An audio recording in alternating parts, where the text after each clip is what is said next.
Fake આઈડીથી સરકારી નોકરીની લાલચ આપી વલસાડમાં ₹1.15 લાખની ઠગાઈ કરનાર આરોપી દાહોદથી ઝડપાયો। વલસાડ સાયબર ક્રાઇમ પોલીસે સોશિયલ મીડિયા પર ફેક આઈડી બનાવીને સરકારી નોકરી આપવાના બહાને લાખો રૂપિયાની ઠગાઈ આચરનાર એક આરોપીની દાહોદ સબજેલમાંથી ટ્રાન્સફર વોરંટ દ્વારા ધરપકડ કરી છે। આરોપીએ ફરિયાદીઓ પાસેથી કુલ ₹1,15,000 ઓનલાઈન ટ્રાન્સફર કરાવી ઠગાઈ કરી હોવાનું સામે આવ્યું છે। વલસાડ જિલ્લા પોલીસ અધિક્ષક યુવરાજસિંહ જાડેજા અને ડીવાયએસપી AK વર્માના માર્ગદર્શન હેઠળ પીઆઈ ભાવિક જીત્યાની આગેવાનીમાં સાયબર ક્રાઇમની ટીમ દ્વારા આ ગુનાની ઊંડાણપૂર્વક તપાસ હાથ ધરવામાં આવી હતી।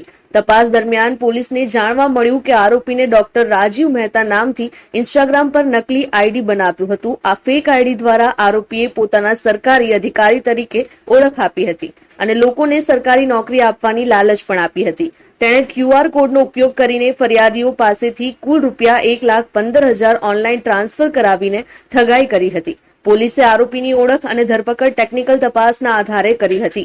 આરોપી હાર્દિક જયેશભાઈ આહલપરા, જેમની ઉંમર 40 વર્ષ, મૂળ રહેવાસી અમરેલી જિલ્લાના બગસરા, હાલનું સરનામું સુરતના અમરોલી વિસ્તારમાં રહે છે। આરોપી હાર્દિક આહલપરા દાહોદ સાયબર ક્રાઇમના અન્ય એક ગુનામાં પહેલેથી જ પકડાયેલો હોવાથી તે દાહોદ સબજેલમાં કેદ હતો। વલસાડ સાયબર ક્રાઇમ પોલીસે કોર્ટમાંથી ટ્રાન્સફર વોરંટ મેળવીને તેનો કબજો મેળવ્યો છે અને હવે આગળની કાયદેસરની કાર્યવાહી શરૂ કરી છે।